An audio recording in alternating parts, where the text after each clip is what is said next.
Hello বন্ধুগণ, আসসালামু আলাইকুম সবাইকে। আশা করি আপনারা সবাই অনেক ভালো আছেন। তো আমি আমার গত ভিডিওতে বলেছিলাম আমার বিবাহ বার্ষিকীতে আমার হাজব্যান্ড অনেক বড় একটা গিফট দিয়েছে। মানে পৃথিবীতে এর থেকে বড় আর কোনো গিফট হয় না। তো সেটা কি গিফট, সেই গিফটটা আমি এই ভিডিওতে দেখিয়ে দেব। কিন্তু তার আগে চলুন কিছু রেসিপি দেখা যাক। তো প্রথমে আমি একটা প্যানের ভিতরে 1 কাপ পরিমাণ সুজি নিয়ে সেটাকে ভালোভাবে নাড়াচাড়া করে ভেজে নিলাম। আর এই সুজিটা ভাজার সময় অবশ্যই চুলার জালটা একদম আস্তে দিতে হবে। তো তারপরে সুজি ভাজা হয়ে গেলে সুজিটা নামিয়ে ঠান্ডা হওয়ার জন্য রেখে দিয়ে একটা পাতিল চুলাতে বসিয়ে দিয়ে পাতিলে আবার চিনি দেব। যতটুকু পরিমাণ সুজি দিয়েছি ঠিক ততটুকু পরিমাণে চিনি দেব এবং চিনির ডাবল পরিমাণে পানি দেব। দিয়ে সেই রসটাকে একবার বলক তোলা পর্যন্ত ওয়েট করব। একবার বলক উঠলে সেটার জালটা বন্ধ করে দিয়ে আবার চুলার কাছে চলে আসবে একটা প্যান নিয়ে। প্যানের ভিতরে এবার দুধ দেব। তো যতটুকু পরিমাণ সুজি দিয়েছি তার ডাবল পরিমাণে দুধ দেব। দুধটা যখন গরম হয়ে যাবে তখন তার ভিতরে সেই ভেজে রাখা সুজিটা দেব। সুজিটা দেওয়ার পরে অনবরত নাড়াচাড়া করতেই থাকবো। সুজিটা খুব দ্রুত পানি শুষে নেবে, তো যার কারণে আর কি এটা অনবরত নাড়াচাড়া করতেই হবে যেন কোথাও দলা পেকে না যায়। আর যখন এটা ডোয়ের মতো হয়ে আসবে তখন তার ভিতরে 1 চামচ পরিমাণ ঘি দিতে হবে। ঘি দিয়ে আবারও ভালোভাবে নাড়াচাড়া করতে হবে। তো আমার কাছে ছোট একটা স্প্যাচুলা ছিল, সেটা দিয়ে নাড়াচাড়া করলাম, কিন্তু দুর্ভাগ্যের বিষয় হলো স্প্যাচুলাটা মাঝখান দিয়ে ভেঙে গেল।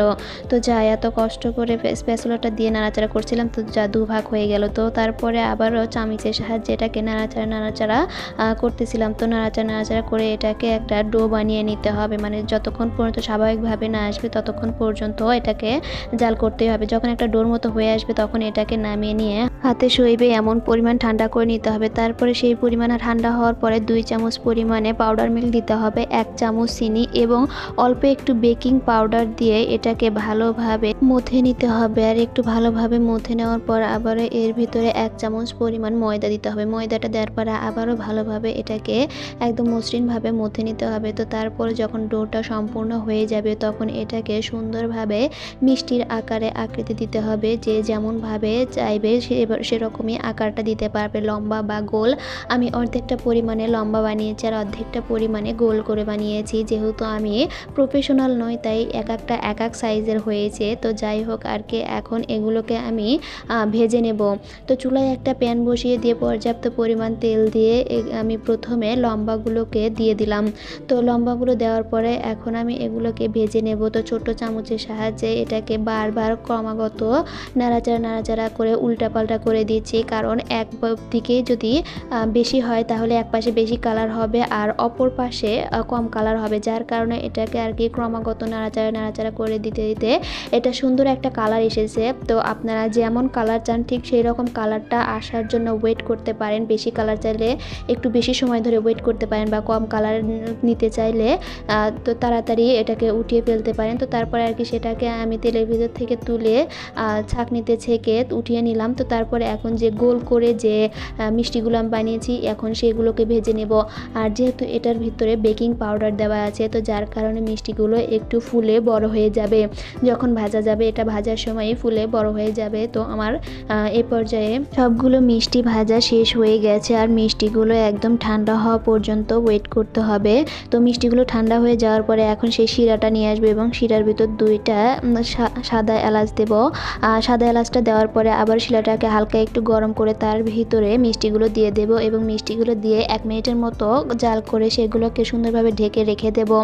তারপরে কিছু সময় পরে আমি এখান থেকে কয়েকটা মিষ্টি উঠায় নিয়ে আসলাম। তো মিষ্টিগুলো অনেক সুন্দরভাবে রসে ডুবে গেছে, মানে মিষ্টির ভিতরে রসটা অনেক ভালোভাবে ঢুকে গেছে। তো এখন আমি আপনাদেরকে একটা মিষ্টি কেটে দেখাবো যে এর ভিতরটা কত সুন্দর রসালো হয়েছে। তো দেখতেই পাচ্ছেন মিষ্টির ভিতরটা একদম পারফেক্ট হয়েছে আর মিষ্টিগুলো খেতেও অনেক মজাদার হয়েছে। বেশ, আমার সুজির মিষ্টি একদম কমপ্লিট হয়ে গেছে। তো এখন শুধু মিষ্টি কিছু বানালেই তো হবে না, ঝাল কিছু তো বানাতে হবে। তো চলে আসলাম ঝাল একটা রেসিপি নিয়ে। নিয়ে। তার জন্য কয়েকটা আলু আমি ছিলে সেগুলোকে গ্রেটারে গ্রেট করে নিলাম এবং গ্রেট করে নেওয়ার পর সেগুলোকে ধুয়ে ছাঁকনিতে ছেঁকে ভালোভাবে হাতে চিপে চিপে পানিটা বের করে দিলাম। তো তারপরে এখন তার ভিতরে দিয়ে দিলাম 2টা পেঁয়াজ কুচি, 2টা কাঁচামরিচ কুচি, পরিমাণ মতো লবণ, পরিমাণ মতো হলুদ, পরিমাণ মতো জিরার গুঁড়া, তারপরে দিয়ে দিলাম আধা চামচ পরিমাণ ম্যাগি মশলা, তারপরে আধা চামচ পরিমাণে কালো গোলমরিচের গুঁড়া, তারপরে 1 চামচ পরিমাণে আদা রসুন বাটা এবং একটা ডিম, তারপরে দিয়ে দিলাম 1 চামচ পরিমাণে ময়দা। তারপর সমস্ত উপকরণগুলোকে একসাথে ভালোভাবে মিশিয়ে নিয়ে সেগুলোকে এখন ভাজতে চলে আসলাম।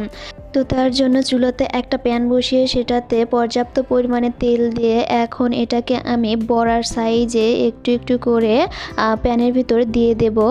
তো আপনারা দেখতেই পাচ্ছেন আমি এটাকে কিভাবে দিয়েছি। তো এটাকে এখন আমি সুন্দরভাবে মুচমুচে করে ভেজে নেব। তো ভাজতে ভাজতে যখন এরকম কালার হয়ে আসবে তখন সেটাকে আমি ছাঁকনিতে উঠিয়ে নেব এবং বাকি যে ডোটুকু আছে সেটুকু আবারও পছন্দ মতো ছোট বড় আকার দিয়ে প্যানের ভিতরে দিয়ে দেব। তো তারপরে এটাকেও আবারও ভালোভাবে নাড়াচাড়া করে ঠিক পূর্বের মতো করেই ভেজে নেব, একটু উলটপালট করে একইভাবে ভেজে নেব। আর এইভাবে সবগুলো ভাজা হয়ে গেলে সেগুলোকে আমি পরিবেশন করে নেব। তো ব্যাস হয়ে গেল আমার আলুর বড়া বা আলুর পকোড়া। এটা কাঁচা আলুর বড়া বা কাঁচা আলুর পকোড়াও বলতে পারি। নুডলসের পকোড়া আমি অনেক খেয়েছি, তবে কাঁচা আলুর পকোড়া প্রথমবার খেলাম। তো নুডলসের পকোড়ার থেকেও কাঁচা আলুর পকোড়াটা অনেক বেশি মজাদার ছিল। তো এখন চলে আসি গিফটের কাছে। এই হলো আমার গিফট বক্স। জানি না এই ব্যাগের ভিতর কত কি নিয়ে এসেছে। তো যাই হোক, আমি অবাক হয়ে গেছিলাম যে এই গিফটের ভিতর কি আছে। হয়তো আপনাদের মনে এখন প্রশ্ন আসতে পারে, যেহেতু আমি সারা দিনের ভিডিও আপনাদের দেখিয়েছি তাহলে এই গিফটটা কখন দিল। হ্যাঁ, এই গিফটটা আসলে বিবাহবার্ষিকীর দিনে দেয়নি, কারণ ওই দিনটা ছিল 25শে ডিসেম্বর, মানে সরকারি ছুটি, মানে সে বাইরে যাবে না। তো যার কারণে আর কি গিফটটা আমাকে 24শে ডিসেম্বর রাতে দেয়। তো আসলে যে সে আমাকে এত বড় গিফট দেবে বা আদৌ গিফট দেবে বা গিফট অর্ডার করেছে এসব সম্পর্কে আমার কোনো ধারণাই ছিল না। হঠাৎই দেখি 24শে ডিসেম্বর রাতে সে একটা ব্যাগ নিয়ে এসেছে এবং বলল যে এসব আমার গিফট। তো যার ফলে আর কি আমি গিফটটাও রেখে দিয়েছিলাম। গিফটটা পরে খুলেছি, যেহেতু গিফট অবশ্যই সময় মতো খুলবো, তো যার কারণে আমি এটা পরে খুলেছি। তো এখন গিফটগুলো খোলার পালা। দেখি এই ব্যাগে সে কত কি গিফট নিয়ে এসেছে। যেহেতু ব্যাগটা বড় ছিল আর অনেক ভারী ছিল, তো তার ভিতরে কি ছিল দেখার অনেক আগ্রহ ছিল। তো যাই হোক, অমনি রেখে দিয়ে গিফটটা আমি পরে খুলি। তো তারপরে এই ব্যাগ থেকে আমি প্রথমে বের করি র্যাপিং করা একটা গিফট, যেটা সে অনলাইন থেকে অর্ডার করেছিল এবং তার ভিতরে কি ছিল আমি সত্যিই জানি না। তার ভিতরে কে আছে বা সে যে আদৌ অনলাইনে কোনো কিছু অর্ডার করেছে সেই সম্পর্কে আমি কিছুই জানতাম না বা আমার কোনো ধারণাও ছিল না। তো যাই হোক, র্যাপিং করে গিফটটা বের করার পর তারপরে বের করি আরও একটা গিফট এবং তারপরে বের করি আমার পছন্দের মিক্সড ফ্রুট এবং তারপরে একটা কাগজে কিছু একটা ছিল, তো আমি জানতাম না কি। তো তারপরে দেখলাম অনেকগুলো চকলেট এবং তার সাথে সে 12টা আপার 10 নিয়ে এসেছে। আপার 10 মানে ঠান্ডা। তো যাই হোক আর কি, তো প্রথমে নর্মাল প্যাকেটটা থেকে আমি চকলেটগুলো খুঁজে পাই এবং চকলেটগুলো বের করার পরে এখানে এই ছোট বক্সটা খুলবো। তো এই বক্সে দেখি এটা একটা মগ, মানে এটা হচ্ছে তার কোম্পানির মগ, এটা সে ফ্রি পেয়েছে, সেই মগটা নিয়ে এসেছে। তো তারপরে আর কি এখন এই যে মিক্সড ফ্রুটটা, আমি মিক্সড ফ্রুটটা অনেক বেশি পছন্দ করি, অনেক দিন হলোই খাওয়া হয় না। তো যার কারণে সে সাথে মিক্সড ফ্রুটটাও নিয়ে এসেছে।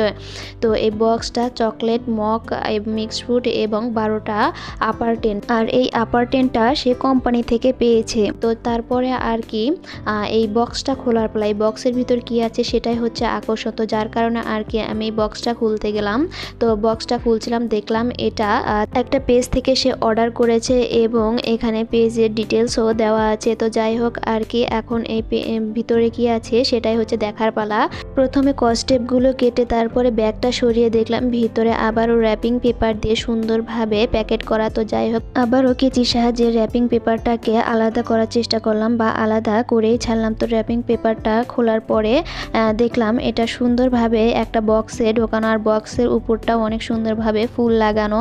তো এখানে যে লেখাটা দেখলাম সেটা দেখে একটু সন্দেহ হলো যে এর ভিতরে কি থাকতে পারে। তো তারপরে যেটা দেখলাম দেখা তো পুরাই অবাক হয়ে গেলাম, মানে আমি খুবই খুশি হয়েছি। এত সুন্দর একটা জিনিস আমি প্রথমে আগে একটা জায়নামাজ পেলাম, তারপরে একটা হিজাব, তারপরে একটা সেন্ট, তারপরে আল্লাহর 99টি নামের একটা ছোট্ট বই, একটা দোয়া ভান্ডার, একটা তাসবিহ, একটা বুকমার্ক, একটা চাবির রিং, একটা কলম, একটা মিসওয়াক।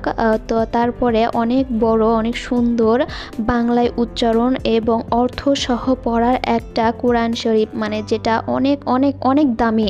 আসলে একজন মুসলমানের কাছে এর থেকে দামি আর কোনো উপহার হয় বলে আমার জানা নেই। তো যাই হোক, হিজাবটাও অনেক বড় ছিল, জায়নামাজটাও অনেক সুন্দর ছিল, আমার খুব খুব খুব পছন্দ হয়েছে। মানে সেই জন্যই আর কি আমি আপনাদেরকে বলছিলাম যে একজন মুসলমান হিসেবে এর থেকে বড় আর কোনো প্রাইজ হতে পারে না। এছাড়াও ছিল সুন্দর একটা ফুল এবং চোখে দেওয়ার জন্য মাস্কারা ছিল। তো যাই হোক, এই কম্বোটা আমার অনেক অনেক পছন্দ হয়েছে। তো তারপরে তার থেকে জানতে পারি সে এটা তাকদির নামক একটা পেজ থেকে নিয়েছে, আর ওই পেজে কোরআনটা একটু ছোট ছিল, সে তাদেরকে বলে কোরআনটা একটু বড়টা নিয়েছে। তো যার ফলে আমাদের ডেলিভারি চার্জ সহ সমস্ত খরচ পড়েছে 1300 টাকা।